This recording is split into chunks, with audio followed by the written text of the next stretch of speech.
Hi dears, Nishi's kitchen ബ്ലോഗ്സിലേക്ക് സ്വാഗതം. ഇന്ന് ഉണ്ടാക്കിയിട്ടുള്ളത് നല്ല ഹെൽത്തി ആയിട്ടുള്ള ഒരു ലഡുവാണ്, റാഗി ലഡു. അപ്പോൾ ഇതെങ്ങനെ ഉണ്ടാക്കുന്നത് നോക്കാം. ഞാനിവിടെ 1 കപ്പ് റാഗിപ്പൊടി എടുത്തിട്ടുണ്ട്. ഇത് റാഗിപ്പൊടിയായിട്ട് തന്നെ വാങ്ങിച്ചതാണ്. സൂപ്പർ മാർക്കറ്റുകളിലൊക്കെ വാങ്ങിക്കാൻ കിട്ടും, ഓൺലൈനിൽ വാങ്ങിക്കാൻ കിട്ടും. ഇത് വറുത്തെടുക്കണം. ഇവിടെ അടുപ്പത്ത് ഒരു പാൻ വെച്ച് ചൂടാക്കിയിട്ടുണ്ട്. എടുത്തു വെച്ച റാഗിപ്പൊടി ഇതിലേക്കിട്ട് വറുത്തെടുക്കാം. ഇളക്കിക്കൊണ്ടിരിക്കുക.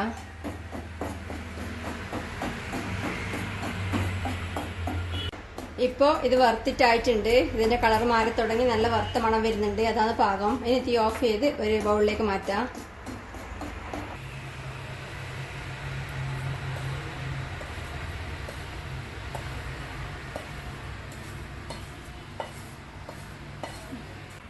ഇനി അടുപ്പത്ത് ഒരു ചീഞ്ചട്ടി വെച്ച് ചൂടാക്കി അതിലേക്ക് 1/4 കപ്പ് നിലക്കടലയിട്ട് വറുത്തെടുക്കാം.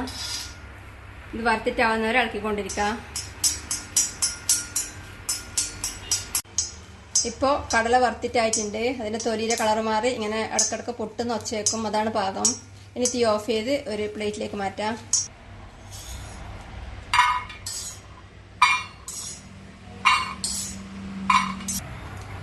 ഇനി പാൻ വീണ്ടും ചൂടാക്കി ഇതിലേക്ക് 1 ടേബിൾ സ്പൂൺ വെളുത്ത എള്ളിട്ട് വറുത്തെടുക്കാം. വറുത്തിട്ടാവുന്നവരെ ഇളക്കിക്കൊണ്ടിരിക്കാം. ഇപ്പം എള്ള് വറുത്തിട്ടായിട്ടുണ്ട്. കളർ ലൈറ്റ് ബ്രൗൺ നിറായിട്ടുണ്ട്. ഇനി തീ ഓഫ് ചെയ്ത് ഒരു ബൗളിലേക്ക് മാറ്റാം.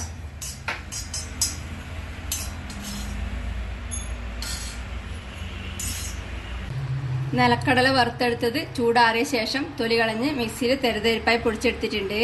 ഇത് റാഗിപ്പൊടി വറുത്തെടുത്തതിലേക്ക് ഇട്ട് കൊടുക്കാം.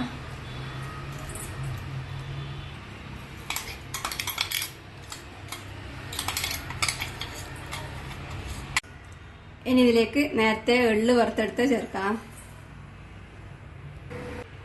ഇത് 2 ടേബിൾ സ്പൂൺ ഡ്രൈ തേങ്ങാപ്പൊടിയാണ്. ഡെസിക്കേറ്റഡ് കോക്കനട്ട് എന്ന് പറഞ്ഞിട്ട് വാങ്ങിക്കുന്നതാണ്. ഇതിന് പകരം ഫ്രഷ് തേങ്ങ ചെറിയത് പാനിട്ട് ചൂടാക്കി എടുത്താൽ മതി. ഇതിലേക്ക് ചേർക്കാം. ഇനി ഇതിലേക്ക് ചേർക്കാൻ വേണ്ടി ഇത് കുറച്ച് അണ്ടിപ്പരിപ്പ് കഷ്ണങ്ങളാക്കിയതും കുറച്ച് ഉണക്കമുന്തിരിയാണ്. ഇത് നെയ്യിൽ വറുത്തെടുക്കണം. അടുപ്പത്ത് ഒരു പാൻ വെച്ച് ചൂടാക്കിയിട്ടുണ്ട്. അതിലേക്ക് 2 ടീസ്പൂൺ നെയ്യ് ഒഴിച്ചു കൊടുക്കാം.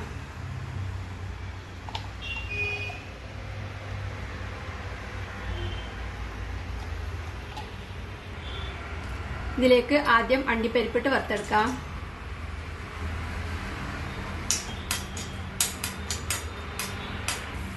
അണ്ടിപ്പരിപ്പിന്റെ കളർ മാറി തുടങ്ങുമ്പോൾ ഇതിലേക്ക് ഉണക്കമുന്തിരിട്ട് വറുത്തെടുക്കാം.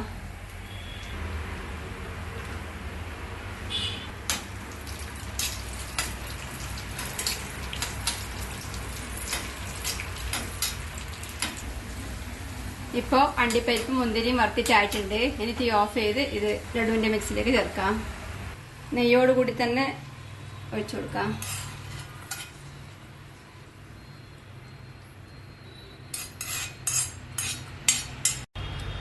ഇനി ഇതെല്ലാം കൂടി സ്പൂൺ കൊണ്ട് ആദ്യം ഇളക്കി മിക്സ് ചെയ്യാം.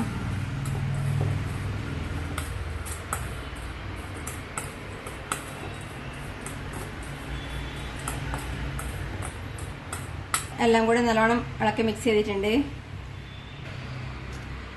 ഇനി ഇതിലേക്ക് 1/2 ടീസ്പൂൺ ഏലക്കപ്പൊടിയും 1/4 ടീസ്പൂൺ ചുക്കുപൊടിയും ചേർക്കാം. 2 നുള്ള് ഉപ്പ് ചേർക്കുന്നുണ്ട്. ഇത് ഹിമാലയൻ പിങ്ക് സാൾട്ടാണ്. ഇത് വേണ്ടാത്തവർക്ക് ഒഴിവാക്കാം. ഇത് ഒന്നുകൂടെ ഇളക്കി കൊടുക്കാം.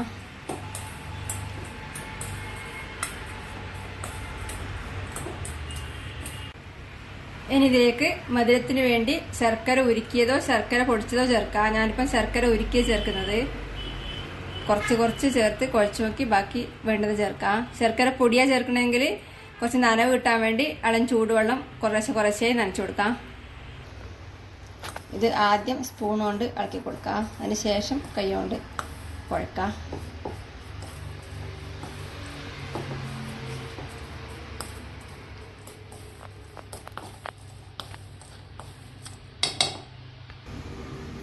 ഇനി ഇത് കൈ കൊണ്ട് നല്ലോണം കുഴച്ച് മിക്സ് ചെയ്യാം. ശർക്കര ഉരുക്കിയത് കുറച്ചും കൂടെ ചേർക്കുന്നുണ്ട്. ഉരുട്ടാൻ പാകത്തിന് ചേർക്കാം. അപ്പം മധുരവും കണക്കാവും.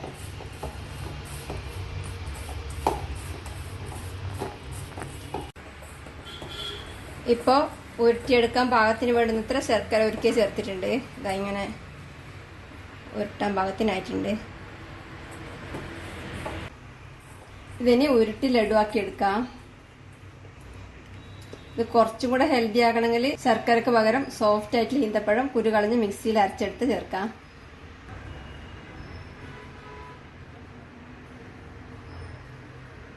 ഒരെണ്ണം ഉരുട്ടിയെടുത്തിട്ടുണ്ട്. ഇത് പ്ലേറ്റിലേക്ക് മാറ്റാം. ബാക്കിയുള്ളതും കൂടെ ഇതേപോലെ ഉരുട്ടിയെടുക്കാം.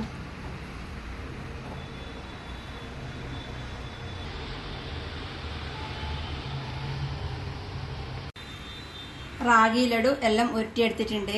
ഇതിപ്പം 9 എണ്ണം ഉണ്ട്. ഇത് വേറൊരു പ്ലേറ്റിൽ സെർവ് ചെയ്യാം.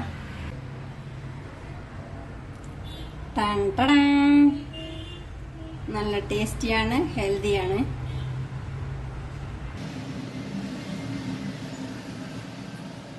നല്ല ടേസ്റ്റിയും ഹെൽത്തിയുമായിട്ടുള്ള റാഗി ലഡു റെഡിയാണ്. ഉണ്ടാക്കി കഴിക്കുക. അഭിപ്രായങ്ങളും നിർദ്ദേശങ്ങളും അറിയിക്കുക. സബ്സ്ക്രൈബ് ചെയ്യുക, സപ്പോർട്ട് ചെയ്യുക. Thank you.